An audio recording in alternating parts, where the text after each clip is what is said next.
So what happens on 8 August is that the Iranians put forward a new proposal, which is actually quite remarkable.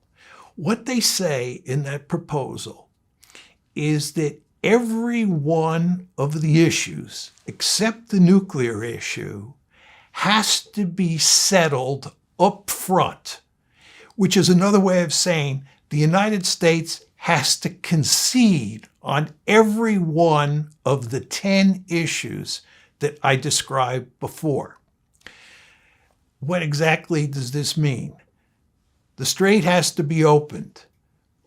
We're not only talking now about lifting oil sanctions, we're talking about lifting all sanctions. With regard to the ceasefire, the Iranians are now demanding a ceasefire, not just in Lebanon. Iran is no longer negotiating over just one issue. What began as a dispute over its nuclear program has expanded into a far larger confrontation over the Strait of Hormuz, sanctions, frozen Iranian assets, regional ceasefires, and the future of the American military presence in the Persian Gulf.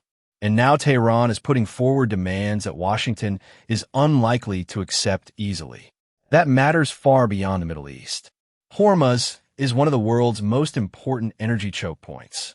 When traffic through the strait was disrupted earlier this year, the U.S. Energy Information Administration documented major reductions in oil flows and a sharp increase in market volatility.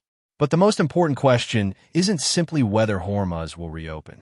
It's this: why does Iran believe it has enough leverage to demand so much from the United States? John Mearsheimer argues that America's bargaining position has deteriorated dramatically. To understand whether that assessment holds up, we have to go back to how this crisis reached this point. And while the negotiations are going on, the Israelis and the Americans attack the Iranians. And this is the famous 12-day war of June 2025. And this war is aimed at Iran's nuclear capabilities. So I think the basic idea here is that we couldn't get an agreement, couldn't get a new JCPOA or anything like that. So what we'll do is we'll bomb Iran's nuclear capabilities. And that's what we did in the 12-day war. Then, if you fast forward up until February 28th, when another war, another Israeli-American war, was launched against Iran, what you see is that in the run-up to that war, this is the February 28th war, just like in the run-up to the June 2025 war, negotiations were ongoing between the Iranians and the Americans about how to solve the nuclear issue. So twice, the Americans and the Israelis attacked Iran when nuclear negotiations were taking place. Anyway, the war obviously broke out on February 28th. And this raised a whole host of new issues, many of which I'll talk about as we go along here. Because once the war breaks out, the nuclear issue is not the only major issue on the table. This is where the story changes. The nuclear dispute was supposed to be the central problem. But once the conflict expanded, the bargaining table became much larger. Hormuz suddenly became part of the equation. And that is not a minor detail. The Strait of Hormuz is a critical artery for global energy markets. EIA data show that oil flows through the strait averaged about 20 million barrels per day during much of 2025, before falling sharply during the 2026 disruption. So whoever can influence the security of that waterway has influence far beyond Iran's borders. But Mearsheimer's argument goes further. He says Washington's leverage was built around economic concessions, sanctions relief, access to frozen assets, and potentially other economic benefits. If those incentives disappear, what exactly is left? That question takes us to the heart of the negotiation. Let's go to the 17 June Memorandum of Understanding. Up front, there were 4 issues that were basically settled. And once those 4 issues were settled, the negotiations would set in, and then you would deal through negotiations with all these other issues.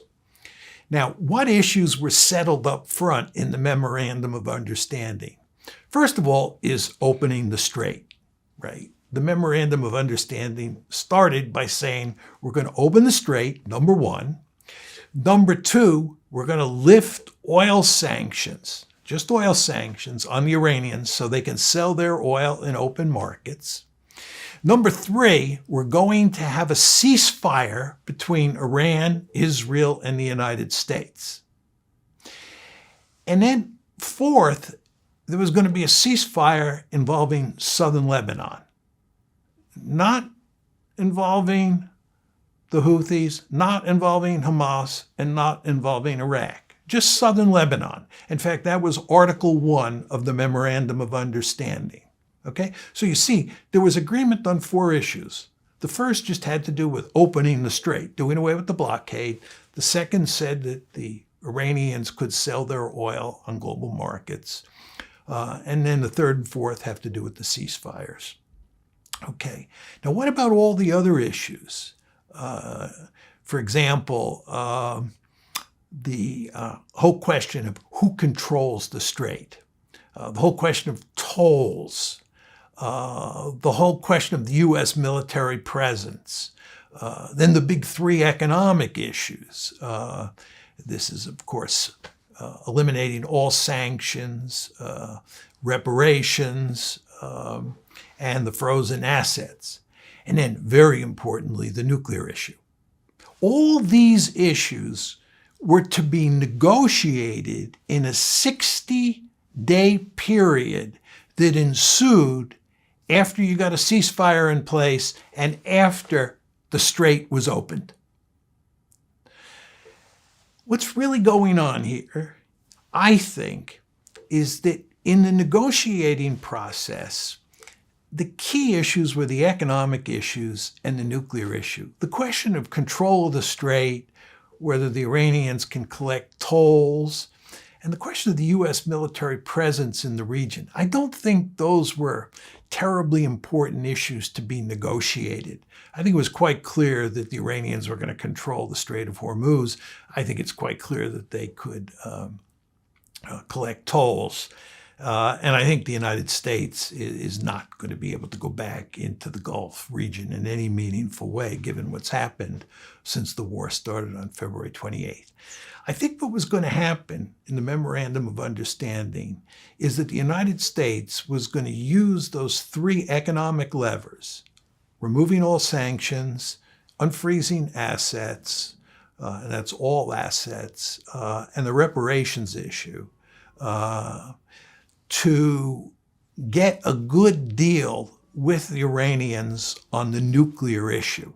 I think to the extent that the United States had leverage over the Iranians vis-a-vis the Memorandum of Understanding, it came with those economic benefits that the United States could cede to the Iranians if they were cooperative on the nuclear issue. That was the Memorandum of Understanding. Of course, it was the Trump administration that walked away from the Memorandum of Understanding. Very important to understand that. The United States was unhappy with that memorandum, and it thought that it could play hardball with the Iranians and hopefully get an even better deal, because the United States never liked the Memorandum of Understanding, because it definitely was a victory for the Iranians. I like to refer to it as a surrender document, which I think it was. But the United States thought it could get a better deal. There is an important distinction here. Mearsheimer is offering an interpretation of the bargaining position, not a neutral transcript of what every government involved agrees has happened.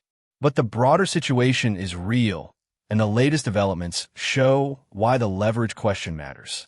On August 11th, Iranian officials said the Strait of Hormuz would remain closed unless Washington changed its behavior and accepted Iranian conditions, including ending the war and unfreezing Iranian assets. Reuters reported that additional terms had also been communicated through mediators. And Washington is not simply accepting Tehran's position.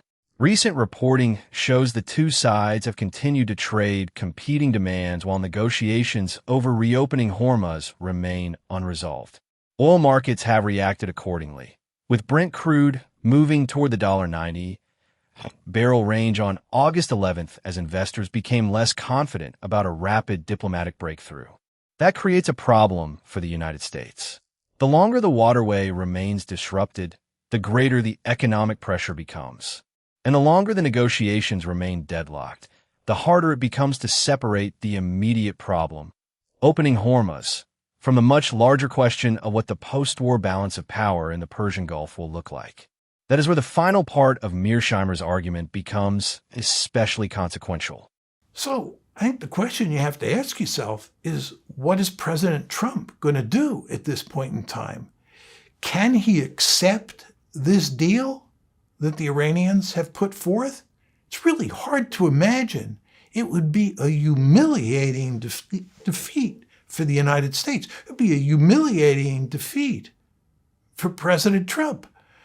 But then the question is, what can he do if he doesn't want to accept the deal and at the same time he's desperate to open the strait? He has no military option here. As I've said before on my YouTube channel, there is no military option. You hear a lot today about the fact that our precious munitions stockpile has been badly depleted, and that's why we don't have a military option.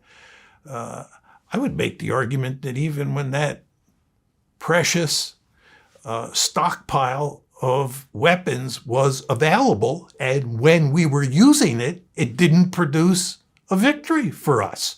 We had the 40-day war, and we lost. We had a tit-for-tat conflict throughout the month of July, and it didn't work. The problem that we face here is not a shortage of the right kinds of weapons. The problem that we face is that there's no way, using America's military posture, that we can defeat the Iranians. We don't have any coercive leverage.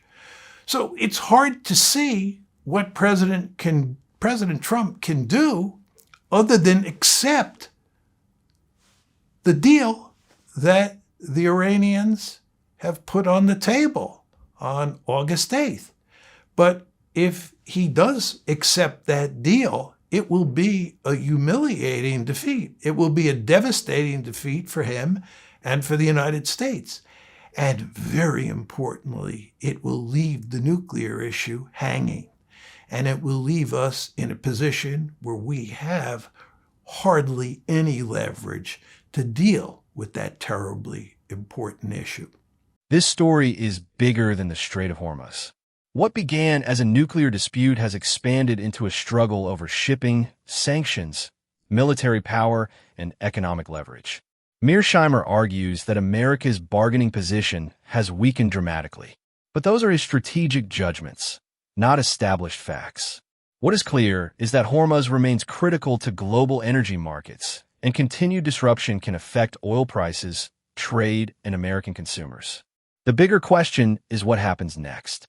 If Washington accepts a deal that reopens Hormuz but leaves the nuclear issue unresolved, the immediate crisis may end without solving the deeper problem. If it refuses, prolonged pressure or renewed escalation could follow. Nothing is guaranteed, but the central question remains: can Washington reopen Hormuz while protecting its larger strategic interests? What would you choose? Reopen Hormuz quickly or refuse major concessions until the nuclear issue is resolved? Let me know in the comments and subscribe for more geopolitical analysis.